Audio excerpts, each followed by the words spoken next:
অনেক অনেক স্বাগত বন্ধুরা এই ভিডিওতে যে গ্রামটি আপনারা দেখতে পাচ্ছেন এটি অন্যান্য সব সাধারণ গ্রামের মতো হলেও এটি কিন্তু একটি সাধারণ গ্রাম নয়। এখানের একটি বিশেষতা দূর দূরান্তের মানুষকে এখানে টেনে নিয়ে আসে। গ্রামের নাম খিরাই। দেখতে তো আর 5টি গ্রামের মতোই, কিন্তু এর অনেক বিশেষ গুণ আছে। এই গ্রামটি পশ্চিমবঙ্গের একটি রেল স্টেশন এবং পশ্চিমবঙ্গের পশ্চিম মেদিনীপুর জেলার একটি টুরিস্ট স্পটও বটে। এখানে দূর দূরান্ত থেকে লোকেরা এসে থাকেন, এমনকি বিদেশের লোকেরাও এখানে অনেকেই এসেছেন। এই ভিডিওতে জায়গাটা অনেকটাই খালি খালি লাগার কারণ এটি ডিসেম্বর বা সেপ্টেম্বর বা অক্টোবরের মাস নয়, কারণ এখানে শীতকালীন সময়েই বেশিরভাগ চাষ হয়ে থাকে। এই ভিডিওটি তোলা হয় মার্চ মাসে, ইংরেজির মার্চ মাসে, যখন শীতকাল শেষ হয়ে এসেছে ভারতবর্ষে। তখন আমি এখানটায় ঘুরতে গিয়েছিলাম, আর এখানের ছবি এখনও অনেকটাই সুন্দর। দেখো কত রং বেরঙের ফুল এখনও দোকানে ধরা আছে, কত লোক কেনা বেচা এখনো করছে। আর এখানের সব থেকে সুন্দর জিনিস হচ্ছে এই মুকুটগুলো, যেগুলো রিয়েল ফ্লাওয়ার্স বা সত্যিকারের ফুল দিয়ে তৈরি করা হয়ে থাকে, যেগুলি কৃষকেরা নিজেরাই তৈরি করে বিক্রি করেন।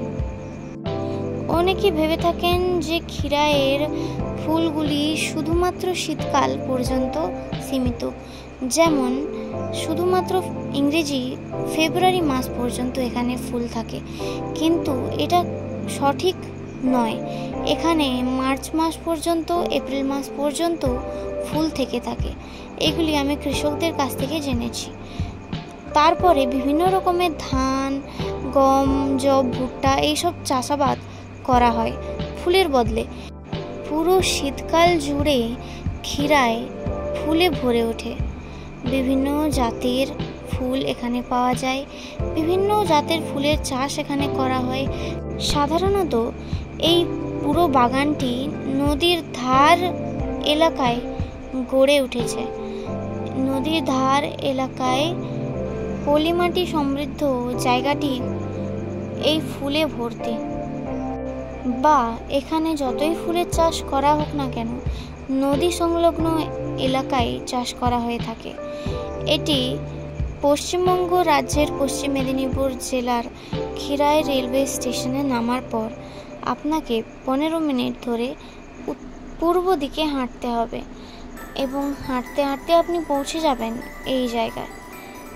এই যে ট্রেন, এটি চলেছে এখান থেকে মেদিনীপুর স্টেশন। এই জায়গাটি প্রথম পরিচয় পায় কিছু ব্লগার্সদের দ্বারা। কিছু ব্লগার্স যারা এদিক ওদিক ঘোরাঘুরি করতে করতে এখানে জায়গাতে পৌঁছে যান। তারপরে এখানে সুন্দরতা লোকেদেরকে আকৃষ্ট করে, এবং আকৃষ্ট করার সাথে সাথে এই জায়গাটি জনবহুল হয়ে ওঠে। এবং এখানে প্রতি বছর সরস্বতী পুজোর সময় বা ভ্যালেন্টাইন উইকে লাখে লাখে লোক এসে থাকে। আর এভাবেই এই জায়গাটি একটি টুরিস্ট ডেস্টিনেশনে পরিণত হয়েছে। আমার হিসেবে শীতকালের পরের সময়, যেমন মার্চ মাসে, এই সময়টি আপনি গেলে এখানটায় অনেক সুন্দর হয়। যেমন এখন এই সময় আমি অনেক সুন্দর একটা জায়গা দেখতে পাচ্ছি, যেখানটায় লোকের ভিড় কম, লোকের আনাগোনা কম, আর ফুলের অনেক বাহার আছে।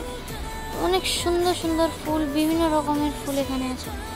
তো আপনারা গেলে যাদের বিশেষ করে ভিড়ভাড় পছন্দ নয়, মার্চ মাসের দিকে যাওয়ার চেষ্টা করবেন। এখানে অনেক রকমের ফুল বিক্রি হয়, আপনার হিসাব মতো আপনি ফুল কিনতে পারেন, আপনার পছন্দের ফুলের তোড়া। এবং এখানে বিভিন্ন কৃষকদের সাথে কথা বলে জানতে পারবেন যেখানে নিয়ম কীরকম চাষ করার, কখন কীরকম চাষ হয়। তো একজন ছেলে আমাকে ট্রেন থেকে এমনি ডাকছিল, আমি চিনি ওকে।